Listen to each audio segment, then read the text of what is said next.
time for our meeting to start. Janie, would you call the roll, please?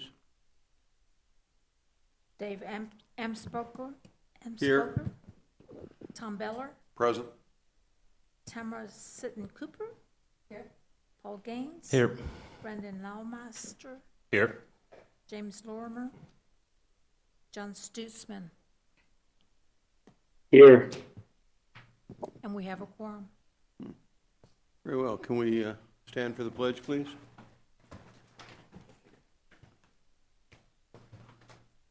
I pledge allegiance to the flag of the United States of America and to the republic for which it stands, one nation, under God, indivisible, with liberty and justice for all.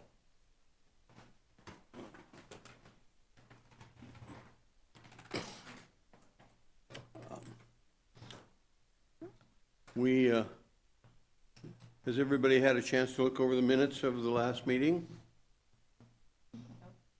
Nope. Okay. Yes. Okay. Then if there's any corrections to be made, let us know. There being none, I'd entertain a motion. I'll put a motion in to approve the minutes. I second it. It's moved and seconded to accept the minutes. All in favor signify by saying aye. Aye. Aye. Opposed? Ayes have it.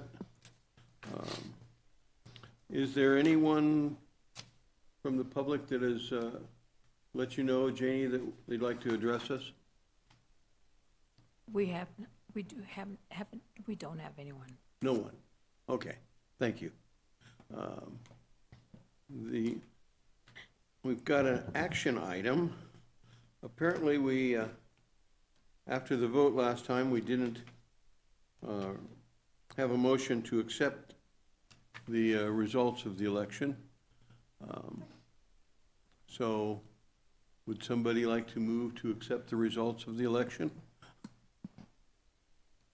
I make a motion to move to accept the results of the election. Is there a second? Second. It's been moved and seconded that we accept the results of the minutes. All in favor signify by saying aye. Aye. Aye. Aye. Pardon me, Dave. That's not what we're asking for. That's not? No. What am I asking for?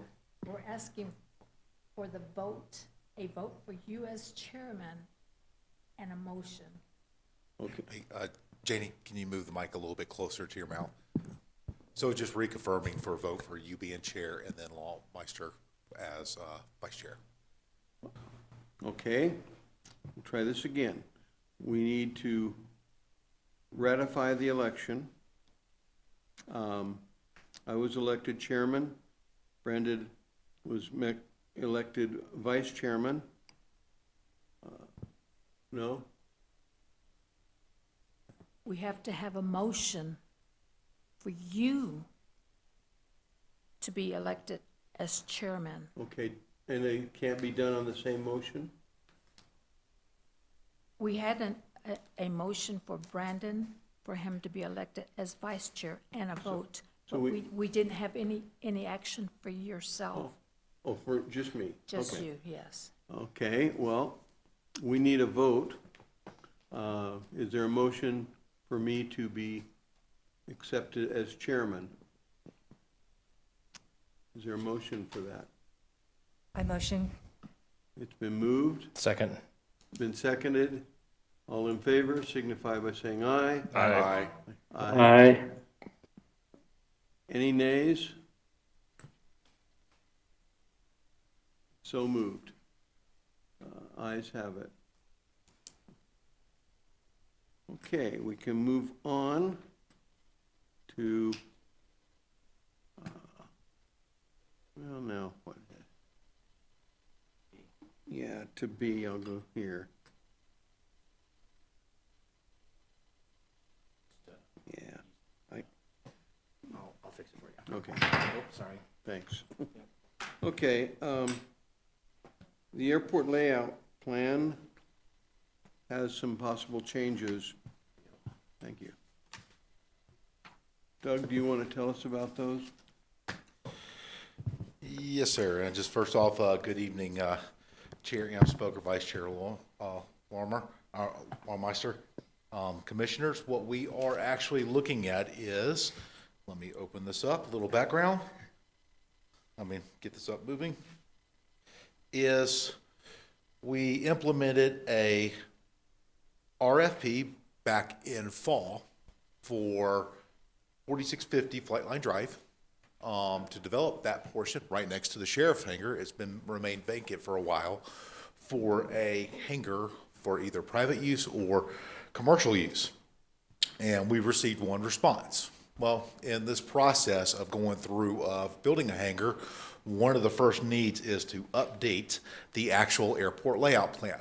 And what the airport layout plan is really summarizing, I know anybody can read this, it's just summarizing what's currently on the airport and gives you a plan of if you kind of get into a dull spot of how to keep it moving forward. That plan is always a little bit subject to change based upon realities and needs. In this case, this is one of those where it's a little bit different from the actual plan. Now, further into the background, the actual RFP was published back in fall of 2024. We received one proposal to construct a new hangar. The evaluation committee scored and approved Dan Kirkland's proposal, and we entered into negotiations. And the part of that negotiations, Dan Kirkland was supposed to provide an actual layout plan of what he is proposing on the property, and also with a little bit of information on the hangar's layout, which he did. He finalized it last month. There may be some smaller changes just due to the ever-changing supply chain due to certain, how can we say, negotiations at the federal level. Now, what does he want to use this hangar for? Majority of it will be used for storing of his own aircraft. However, he has said that he would like to use it for nonprofit uses, including his flight clinic. That is something where he doesn't get any profit, the instructor doesn't really get any profit, all the pilots just pay for their share of fuel and for a little bit of the training. So at the top is outlined in red is the actual property. And at the bottom, where you see 67 through 71, that was a part of the actual layout plan. Our estimate was in the layout plan, they had about 2,500 to 3,000 square foot hangars lined up in a row, and those groups going in together and building an entire ramp. In this case, what he is proposing side by side is a large single hangar parked at an angle in a driveway that will be coming in, an additional ramp space. He's trying to avoid having his aircraft move out onto the ramp where other users use that section. He wants to keep his aircraft prepping directly along his hangar. He's also going to be running a new sewer line. The existing sewer line in there was placed in there back during World War II, and it is old, it is falling apart, and I'm pretty sure that nobody's going to want their sewage backing up. Here's an actual idea of the floor plan. Large hangar with a kitchen, restrooms, and a little office space, basically a smaller pilot's lounge, and a small storage room.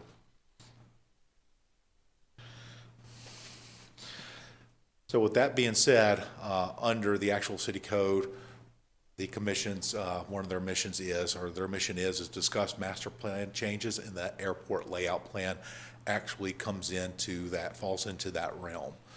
So, do you guys have any questions or concerns or recommendations? Parking outside, is that going to of other aircraft? No, and that's one kind of good purpose. I'll go back to that little section right there. Yeah, This section right here is really designed for his couple of aircraft that he has, or one aircraft he'll bring out at a time. It still allows those aircraft to transition along here, and that is a good point. I probably should have zoomed it out a little bit, But the sheriff's aircraft, they cut across here to make their way over to the actual main ramp, and then from there get to the taxiways. In the future, we're going to have taxiway Bravo that will be built out. That will provide them another access, but until then, he still put enough give in there to allow that large of an aircraft to transition across. Thank you. Is there other questions? So I looked at this a fair bit and was wondering about the reason to angle it, which makes sense. And I think that some people may look at that and think it's kind of weird that everything else is all lined up, but I think it's fine. And this will be the first hangar that will be built on the hangar since I built mine in '08. So I'm not going to slow it down. I have zero objections to what he wants to do. I will say this, an interesting thing, having the conversation about the angled was due to the sunlight and the wind. So he actually went out there, he did the study and everything, and they determined that's one of the better angles. Even when you look at the new manufacturing center, it is at that same angle too. So they're kind of working off each other, learning, or they're learning from them on that actual, how can we say, construction to keep your energy bills low.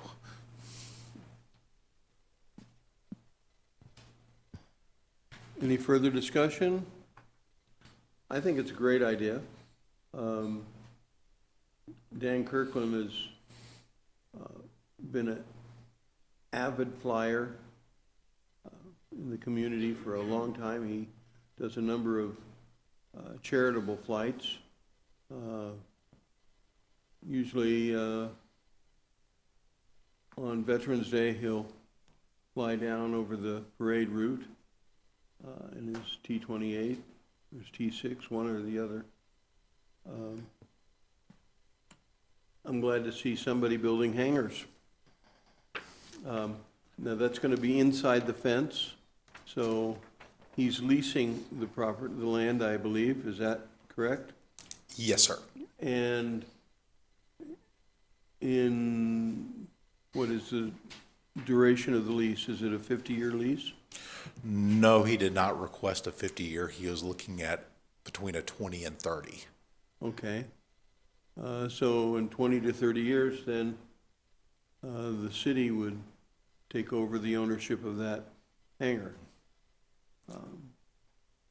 It will revert back to the city unless whoever owns the hangar at the time decides to, there's a possibility where they can add some type of capital improvement, raise the value of the property, then you could extend it further out. It's a win-win for the city. He's also has his aerobatic ticket, I think, now, where he can do aerobatics and stuff too. So I mean, he's definitely a strong asset for the airport across the board. Plus West Coast Netting owner, and If he does that, he has to let me fly with him at least once. I believe we'd like a motion. Put in a motion to accept the recommendation that we let him move forward on his plan. second. Been moved and seconded that we move forward with this plan, and we give it the commission's blessing. All in favor, signify by saying aye. Aye. Aye. Opposed? Motion passes. Next item is reports, industrial park staff report.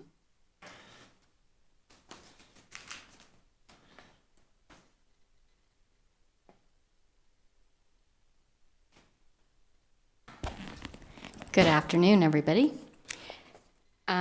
So I wanted to start out with that I'm Terry Curtis, Economic Development. I represent out at the industrial park. For those who might be listening and don't know me, we recently received from the USDA a grant to do a feasibility study and an economic development strategic plan update.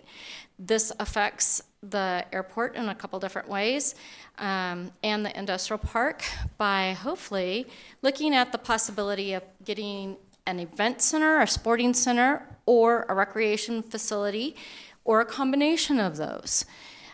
We conducted over the last week, last Tuesday and Wednesday, 10 different appointments and meetings with the consultants and various stakeholders to get their opinion about what they would like to see here in our area in Kingman. And there was a lot of varying opinions. The best solution is that we need something that was talked about, is that a recreation center is very much desired, but it can't sustain itself on its own. So we might need to combine that with maybe a sporting type facility to include a way to pay for the recreation center. So I wanted to give you guys an update because this does prove and give quality of life for all of our citizens and our employees out at the industrial park. This is not a guarantee that we are getting this facility. It is a study to see if we can facilitate it and sustain it within Kingman. The other portion of this is the Economic Development Strategic Plan update that includes the industrial park as well. And we set goals. We went before OpenGov, we did an RFP. We had 12 proposals that came in. The committee sat down and evaluated the proposals. We selected Chabon Concepts. Chabon Concepts is the one who did our Economic Development Strategic Plan in 2019. So to have them come back, they have a little bit of vested interest in what we've already accomplished and how to make that work, and they know a little bit about us. So it's kind of exciting that we're going to be moving forward with this type of thing. The Northern Arizona, I have a question. sure. Was there a feasibility study for a sporting venue done a couple years ago? Not that I'm aware of. This was a request from the council that we do this, and it's been in the works for about a year and a half, maybe 2 years, that it was mentioned. And then we finally got everything off the ground in August and produced the RFP in September. We selected somebody and went before City Council in November to get that accepted. We would have started a little sooner, but with the change of the administration, everything kind of got put on hold for grants, and we were just approved to move forward because they would be funding our project and our grant. So that's when we decided to get all the balls rolling for the Economic Development Strategic Plan and the feasibility study. Thank you. You're welcome. Any other questions about those two things? Okay, moving on. Northern Arizona Council of Governments, Route 66 Coalition, Brownfield Grant. And you might be asking, well, what does this have to do with us? It is a grant that is going to fund assessing properties for hazardous waste. As you guys might be aware, there is some property out at the industrial park that had a landfill on it. We don't know to what extent that is. Most of it has been mitigated as far as I understand, but we don't know for sure. So there's a possibility we can leapfrog off of this to take care of that. And in the meantime, you guys can know that we're going to be looking at some landmark type places within the city to improve and assess some of the problems that might be out there. The focus is mostly on things like lead, asbestos, possible leaks, fuel leaks in underground tanks and things like that. But the landfill is a possibility of getting that taken care of and jumping off of this with ADEQ. And Advanced Manufacturing Truck Center, as you know, Doug gave a really great update last time, and I wasn't here, so I put it on my list of things to talk about. So I'm just going to say they're still on track, and it's looking amazing if you have not gone by there. It's supposed to be August, I think, isn't it? Opening in Pardon me? August, I think, the Yes, deadline? they are. They are anticipating having their first set of classes in August, starting in August. They don't think that it's going to be the full gamut of everything that they're going to be offering there right now. The first one, they're going to have, I think there's like 8 different courses that they're going to be doing. I believe that that's what the gentleman said that gave us the tour. Any other questions about that? All righty. So we've had several different property requests. I've been working with several different individuals as far as talking to them about our available properties. We're down to about 4 pieces of property within the industrial park right now. They're all relatively small, 8.83 acres to 5 acres to, there's one that's a little smaller than that. And we have several different interested parties. As soon as we get somebody that puts their stamp and says, we really do want to do this, we're going to be moving forward on that. But in the meantime, I thought I'd give you a little bit of an update on the Arizona Commerce Authority and what they have provided for us. Over the last year, we've had 61 project information requests. And we have submitted on 5 projects. The reason for that is various reasons: too much water, not enough land, or they're looking for an existing building. As you know, we work with property owners within the industrial park to market their buildings as well.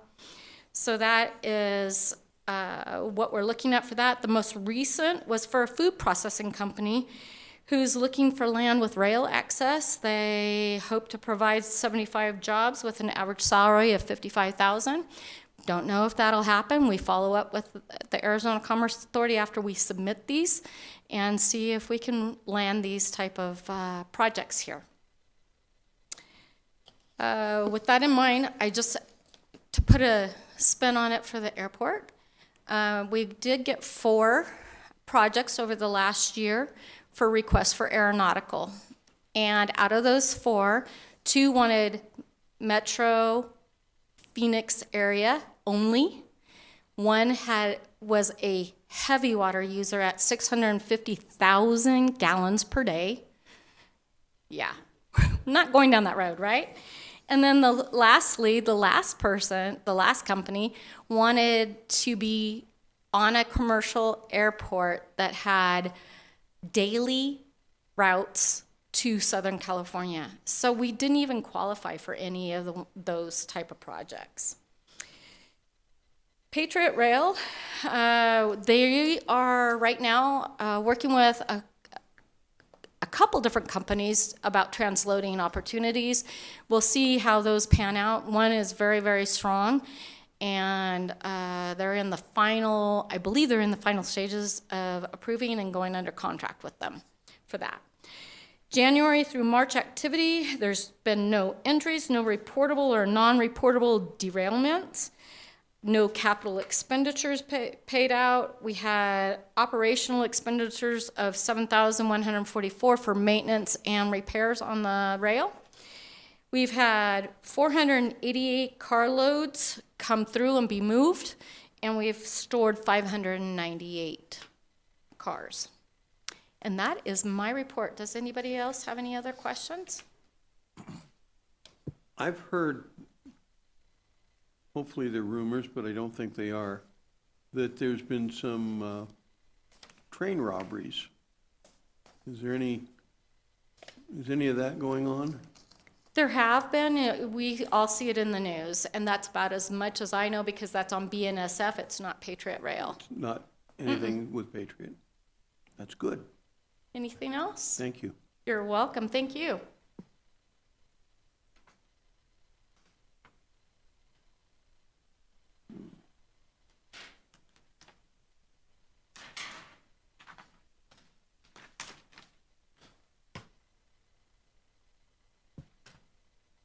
And Chair, Vice Chair, and Commissioners, for the airport report, I have a few other things that are not actually written on this report because some items have been changing and moving pretty good bit over the past week. For the airport development, there's a few items in here beyond just the contract. We sent them another updated contract with the city's recommendations and changes. We also worked with them and their grant manager, and we made an attempt to apply for a rural tribal grant. It was going to be for $700,000, and it was going to be for doing a pre-design assessment of a runway lengthening or extension and strengthening, along with the associated taxiways for the upcoming development. And this also included at least labeling and make an adjustment in our ALP should we start getting enough operations to have a tower possible location, air traffic control tower. This, unfortunately, due to changes in the federal government and funding, they closed down the grant. We're going to make the deadline. They had something came from up top saying close it down at this present time till we can determine if we're going to reopen this. It was going to be no airport shares involved.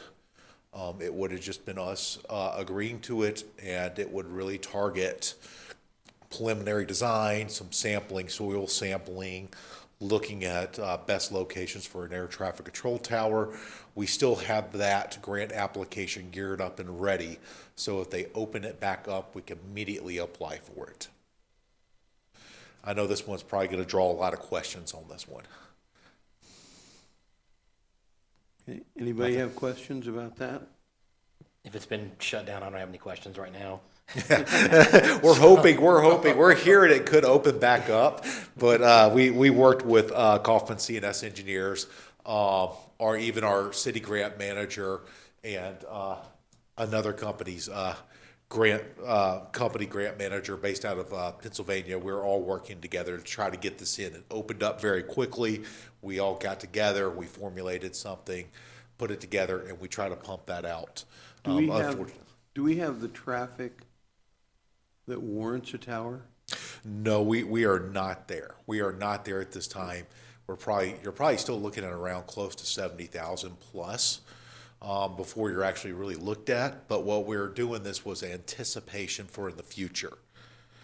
We were kind of thinking not just 5, 6, 10, but 15 years down the line. Go ahead and get that on the list of saying, hey, here is a possible location for an air traffic control tower. What is our departures and arrivals? We're estimating right now that our arrivals, departures, and our overall operations is probably still around the 26,000 mark. And you can only estimate this right now, right? You don't have any way to officially count movements right now. Yeah, and there's another issue with that. 26,000 a month? No, year. A year? A year. And we're coming across another issue where the FAA has changed their guidelines when it comes to certain grant funding that they're no longer going to track general aviation operations. They're only going to track operations from towered airports. So then it's chicken or the egg kind of thing. They have to figure out how to count them without knowing how to count them. It is. And well, it is one of those, and one of the kind of the odd things is it's not required ADSB out here, still not required. And we are using FlightAware and other resources to actually track that traffic.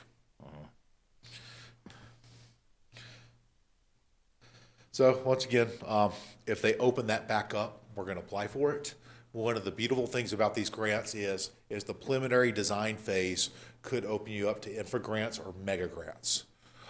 Infra grants have been used by other cities and other airports to address main roadways going into airports, address new ramps, new taxiways, and other aviation infrastructure. And what is really tied in is commercial and economic development.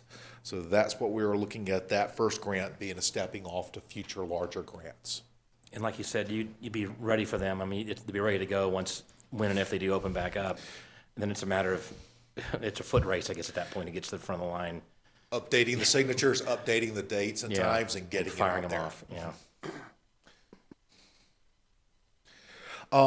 Taxiway Bravo, we already issued the notice of intent to award. Late last week, we received the last of the bonds, including insurance. So the contract is on Manager Walsh's desk for his review and signature. City Council on their April 1st meeting has approved Manager Walsh, once all the contractual requirements have been met, to sign the contract, so it's on his desk. You're looking at compliance safety meeting, pre-construction meeting, and then actually setting the actual date for delivery of the material. So maybe a month and a half once he signs it. Are they gonna be staging at the same lot that the draw site people were in that area that's out there for their equipment and everything? You know? Yes. Okay. Yes, yes, sir. So certainly by the middle of June, maybe? That is the goal. That is the goal. I mean, unless you guys want me to delay this. I know you don't. It's a joke. I know Commissioner Gaines wants it really bad. Draw I'm site happy at the moment update. with the draw site. That's awesome already, so I'm still living the dream right now at the moment. Well, we got better news for the draw site. Several things. One is our draw site is still under review by ADEQ. In a way, I kind of begged them not to give us the blessing saying that everything meets residential standard till, I believe, May 8th, and that was Victory in Europe Day, but there is no promise. On the other hand, I have been receiving phone calls from other engineering companies because they are interested in the actual draw site, and this comes into another contamination issue at other airports with their foam system, PFAS. And I've been trying to explain to them what we did at our airport for the sampling, the testing locations, what our contractors used, and even connected them to into other our actual Haley and Aldridge CNS engineers, because it turns out this may be a system, very similar system that they use to address environmental issues when it comes to AFFF phone system used at other airports. So now it's going beyond just Kingman. It's actually being used at other airports, and that idea and that design and what we did for our airport. Other side is we've been selected by Airport Improvement Magazine. It's one of the largest airport construction magazines for our actual draw site project.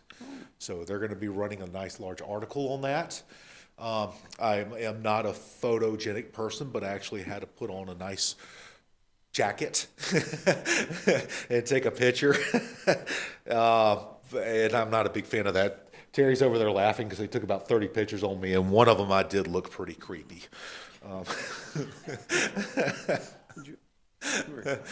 Unfortunately, I did not wear a tie for it. I'm going to be honest with you. I thought about it. I just couldn't bear it.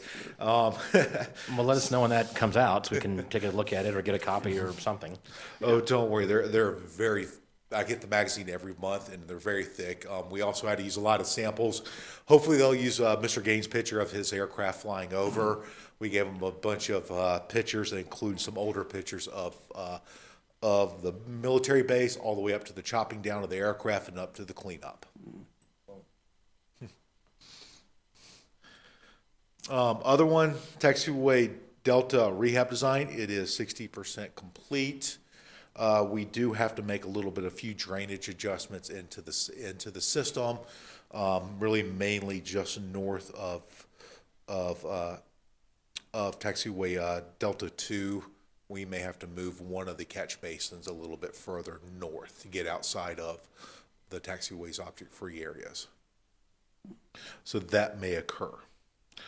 For the PAPI project, we had to make a phone call to ADOT or send an email. Apparently they forgot about us. They apologize. They are moving forward with the design review so we can get that out as soon as possible. We've actually received multiple apologies on that one. They did have some structural changes or some manpower changes inside their organization. We received a new grant manager. They received a brand new engineered review projects. So they're moving forward with this. They just kind of a little bit forgot about us, and we had to give them a push. Could they maybe move us to the front of the list since they've neglected us in the past? Well, I am constantly, and the engineers, so they're hearing from me and the engineers on a weekly basis. What's the status? Good. So we are putting pressure on them. We need the pappies. Wincone project, 90% done. Wincone contract is under review by city attorney, the deputy city manager, our insurance agent, including us. We are also working on the bid proposal right now in our new open gov system. So as soon as the contract is blessed by everybody, We're going to put it into the system. It's going to be just about 2 more weeks of review, maybe less, and then that being out on the street. So we're hoping about 2.5, 3 weeks that will be on the streets for the wing cone relocation. Terminal remodel estimates. I do appreciate you guys being understanding. I said it's going to take a little bit longer than we expected. We did reach out for multiple terminal remodel designs, one from just remodeling the structure itself, that room, to adding a separate door into the pilot's lounge, to even knocking out the wall going into the pilot's lounge where you have a little bit more direct, larger access. That was about 2 weeks ago. I'm going to do another follow-up here in a few days and just see what the status is on us getting those estimates.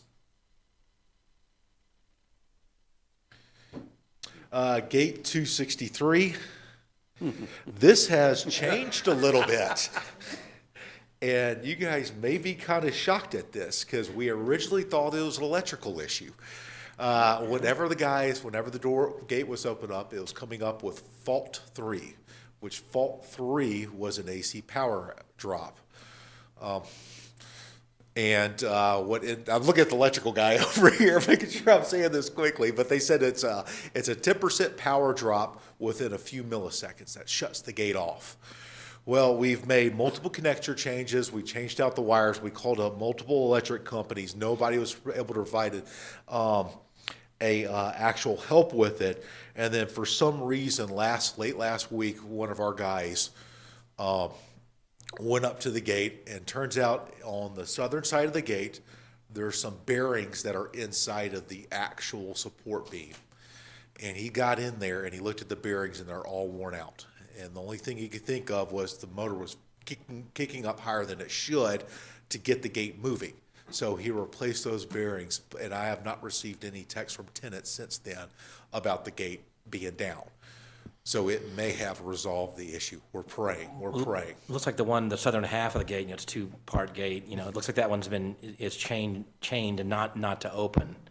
I think that's the physical chain on there. On the southern one? Yeah, on that one half, yeah. No, it should be working unless this is okay. something very, very recently. Okay. Because I usually get text and everything regarding the gate, and I have I'll not let since you they know. tested it. When was the repair completed? I want to say probably Thursday last week. Okay.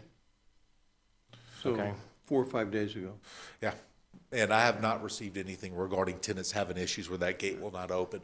We're still kind of preparing for another option, which if it pops up, it will be calling a company to do some type of, how can we say, monitoring of the electricity going into both the gates, and including the main power switch from the power line to see where the drop is occurring. But at this present time, everything appears to be functioning normally. I'm still hoping, watch this, probably tomorrow I'm going to receive about 4 texts on it. FAA and ADOT coordination actually before we leave this section up top, another item that's not on here that I meant to put on here, actually 2 items. One is the master drainage study. We had to actually send that back. We made a request to our engineers to go back and factor in the future land release development.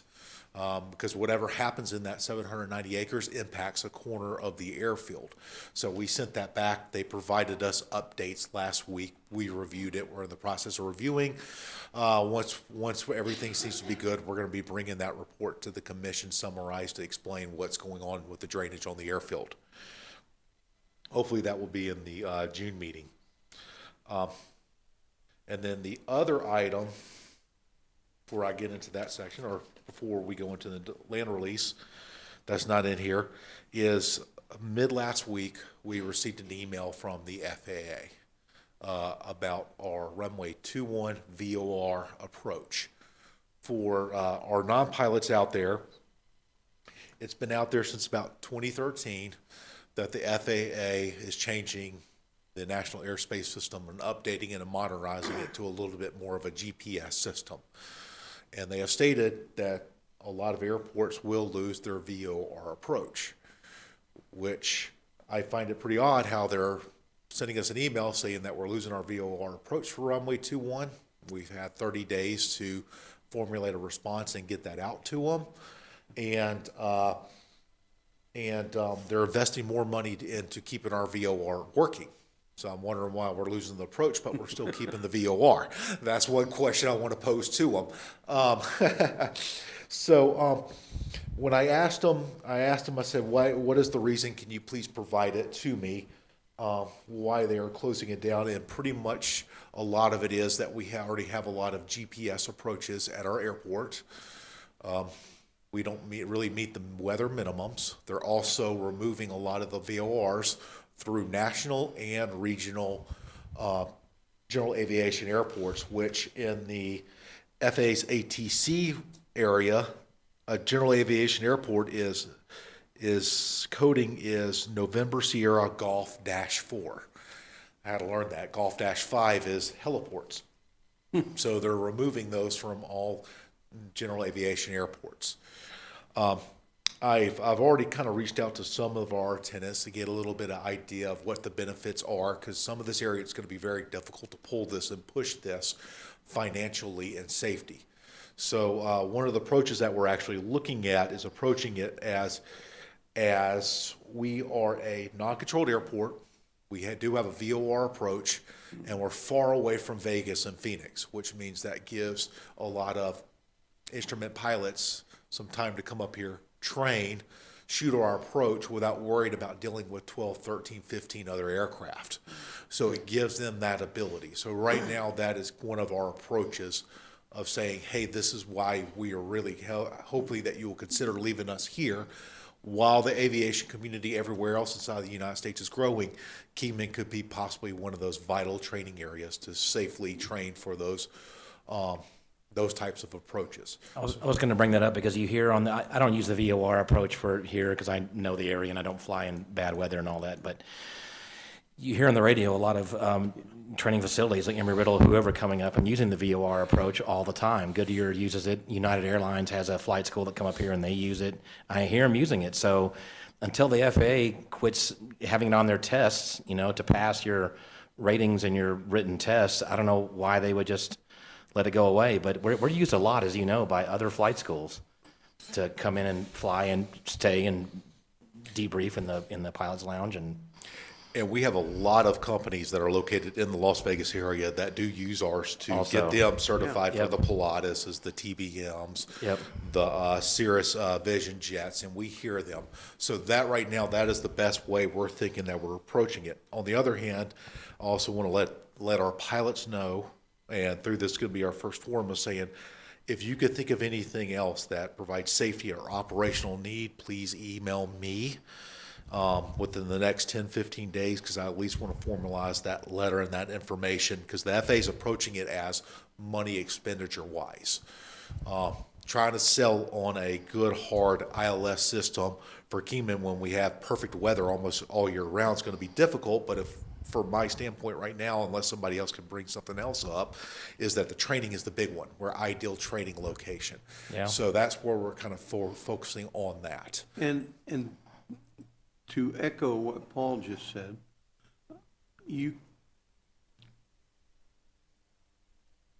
I can safely say many of the times when I fly, I'll hear somebody approaching using the ILS or the VOR approach. They'll announce it and then they're practicing. It's important.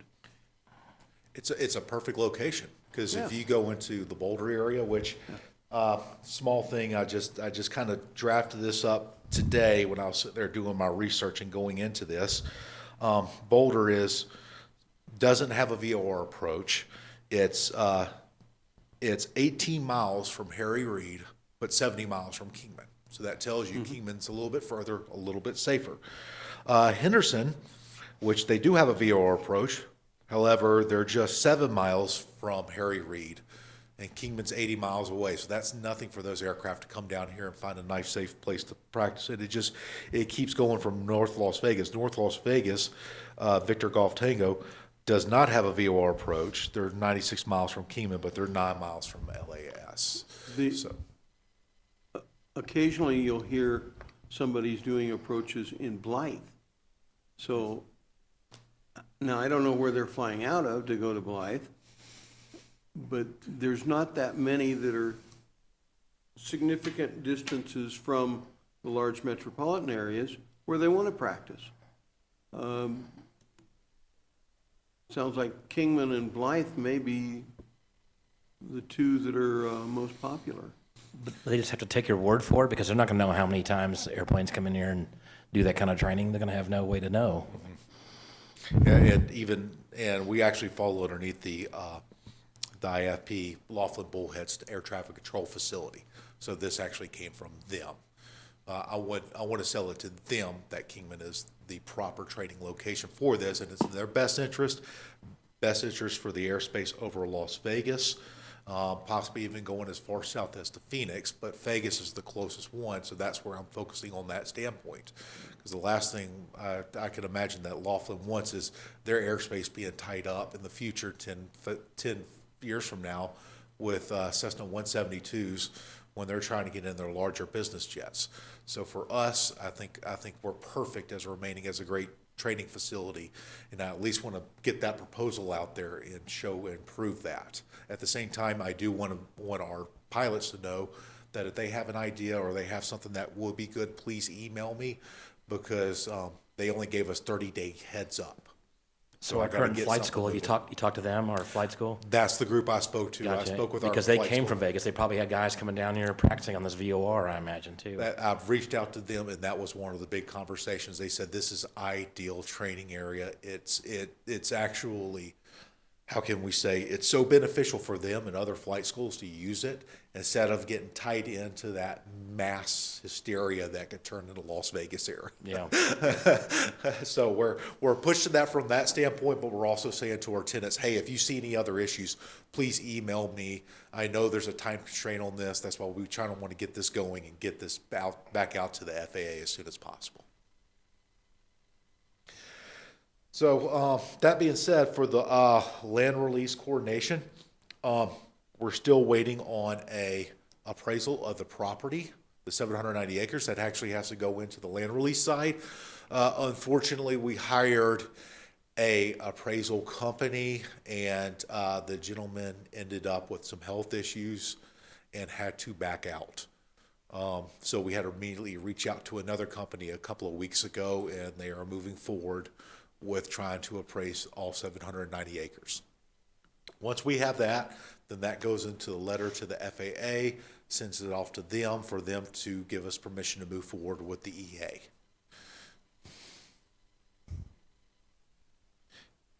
Any other questions? Okay, for aircraft storage, as you notice that everything is occupied except for one just recently changed. We do have a hangar A that's going to be opening here very soon. These people are still under contract for about half a more month due to the 30-day policy. And we're going to actually go through there and do a little bit of cleaning up. It's not much. And get that back open. Hangar B and C, we have 14 on the wait list. For Hangar D, we have 6 on the wait list, and for the cover tie downs, we currently have 0 on the wait list. So that's a total of 29 waiting? Or 28 now 29, because, 29. I'm sorry? 29 total. But one of the 9 are gonna be taking Yeah, 28 total. the one in the A row. I think the airplanes are both out of there by now already, and they're just cleaning it up. Well, we got to wait till their contract actually ends, or it'll be considered double dipping. Right, but So, as soon as it opens up, we're actually going to be reaching out to them a little bit sooner and getting that lined up, so they'll know they have a hangar coming. sure. Are we going to just be kind of crossing our fingers that this big development happens and they've got space for these people that are waiting? Well, one aspect is when this development starts kicking off, what's going to be the primary focus is going to be the businesses. That's going to be your primary focus, the ones that they actually have agreements with.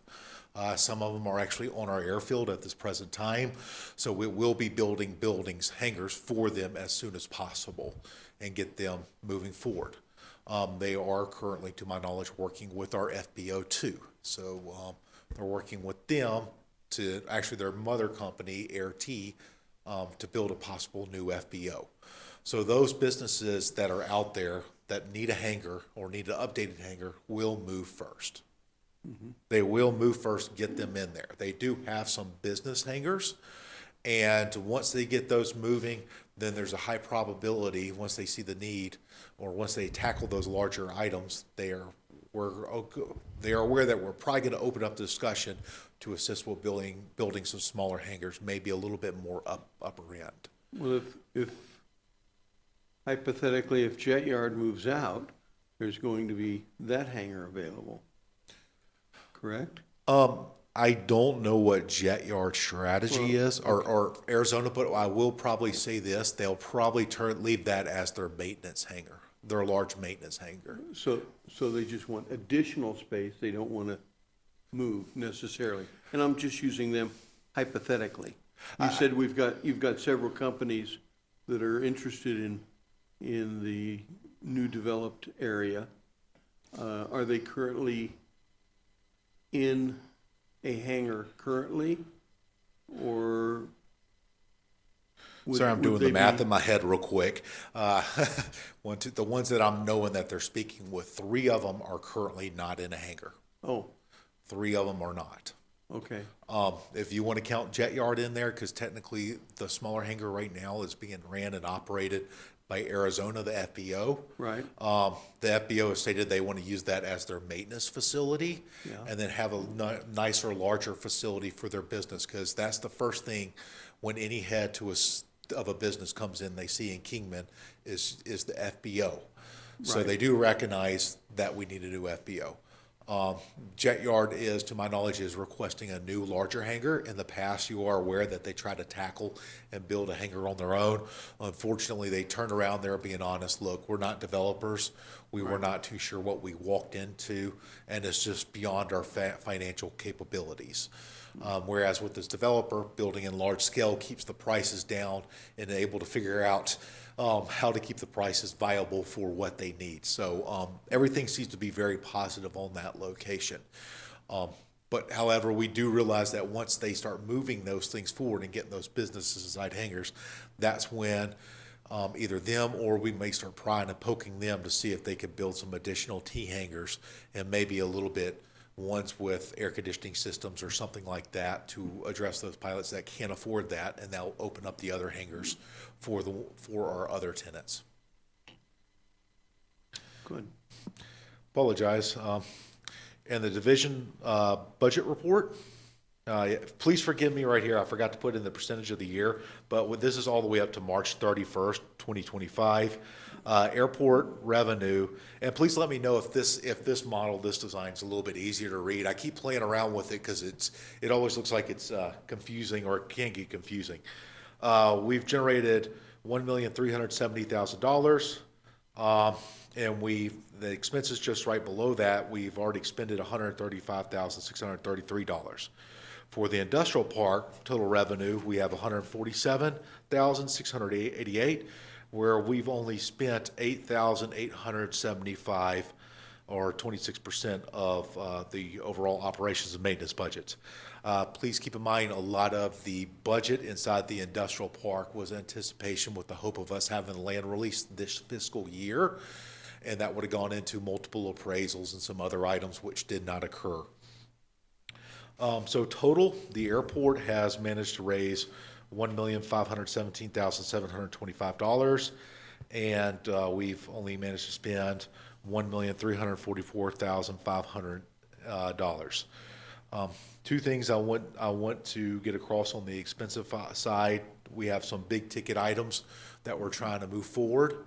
a little bit sooner. One is a buffalo blower, which is basically a large kind of jet engine to assist us. Well, we're not only using the sweeper, but we have another crew that's using that blower to get larger rocks off of runways and taxiways. So we're trying to get that moving forward. There is no guarantee it's going to come in by the end of the fiscal year. And just give people a little bit of an idea, when we did get that item, or we did get a quote back, updated quote, it did have an additional $500 tacked on for tariffs. So if you start seeing some projects start going up, it's going to be that tariff, that additional cost going in, factoring in. So how much do we still have from years gone by where we did not spend all of our budget? all of our If you can income. recall, I think it was about 3 meetings ago, I gave an updated budget report on that. Yeah, I think we still 3 had, we meetings had a ago little would bit be under, 6 months. little under $3 million remaining. yeah, so around 3 mil still. A little under 3 mil, if I can recall back correctly. Also another item, and I'm waiting to get the contract reviewed back. It's to review or do a preliminary architectural and engineering assessment of our 3 remaining World War II hangars, to see what the status of those are and see what we could do and outline in the future to make sure that we keep those for years to come. And that's going to be about, cost estimate's going to be around $102,000. It's some additional funds that we have left over from this fiscal year that we want to apply to make sure we keep our heritage alive. I do have a question. What is it looking like on our aircraft storage? Because I know that ties into a lot of where our revenue is generated. A lot of the aircraft are being put back into service. We have, last count was around, a little bit, was around 300 that we've been stored, around 60 short. We do have some more that are going out. Unfortunately, the beautiful thing about our airport is that some of those things, whenever the economy goes great, we don't have as much good stuff. But when the economy goes bad, the airport makes money. It's just complete reversal of everything else. However, if we could get this, when we get this development moving forward, it'll add that revenue diversity that we desperately need.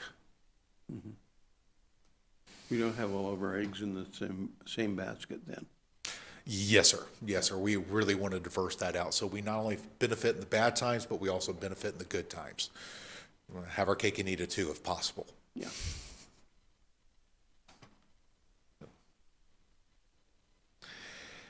And here's our updated fuel cells. We are still showing a little bit higher than last year, but it is tracking, but it is slowly starting to drop off a little bit. One thing is that it's just a lot of people are just not flying nearly as much. We're seeing kind of a track down trend on that front. Could be just due to the economics right now, uncertainties, but we're hopefully it'll start picking back up. Our fuel is still very competitive to our neighbors. Does anybody have any questions? What do we get per gallon? Yeah, this is a cringe one for me. I know this is a cringe, but other people like it. We get about 4 cents per gallon. What's up? 4 cents per gallon. You told me 3.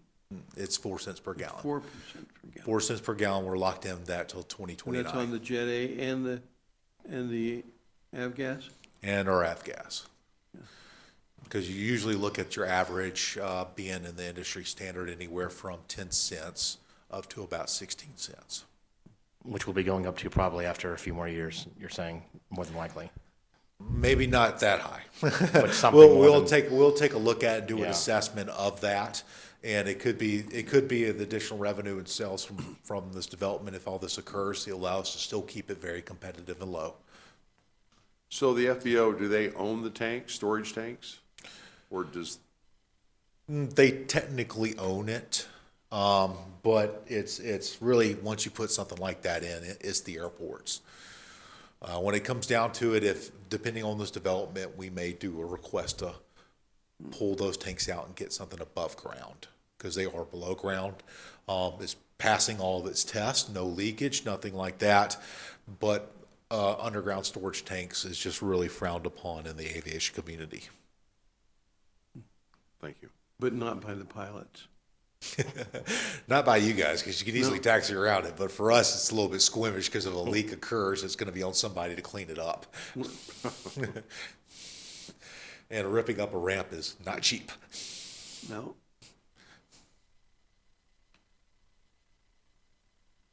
Any other questions? Okay. Thank you.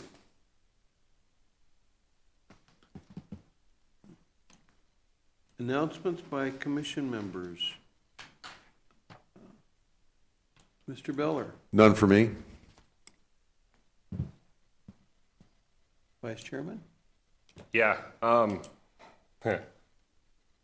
as many people are probably aware, the accident with the KUSD bus down in Tucson, my son was actually on that bus, and his friend she was in the hospital for a while, but she's doing good from what I've heard, looking up.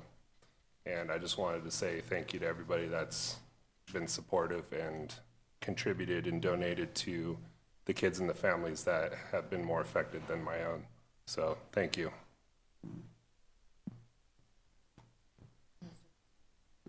Negative, nothing. Mr. Stutzman? That would be negative for me. Well, the EAA chapter a couple weeks ago flew 47 children in a Young Eagles rally. That was a little more than we did the year before. Everybody seemed to have a good time and learn. The EAA chapter is also going to be doing a Learn to Fly for adults. A lot of times after the Young Eagles, we've been approached by adults. Well, when are you going to do something for us? Well, that's going to happen on May 17th. That's a Saturday. So if you have an interest in aviation, I would encourage you to put that on your budget, your calendar, and come out and learn a little more about aviation and go for a free airplane ride. So it's coming up May 17th. And Does our chapter have an active Facebook page right now? You know? it's barely active. We don't have somebody that, Because that's a great way to reach out. This is kind of a Facebook town, Yeah. and that needs to really happen. it'd be nice if we had somebody that would do that. You're right. Yeah. I agree. But so far, I haven't heard of anybody really taking an interest. We had one person doing that, and that person has moved to Scottsdale.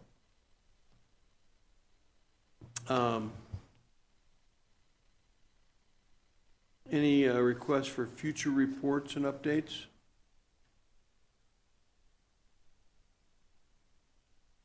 Then I guess we're ready to adjourn.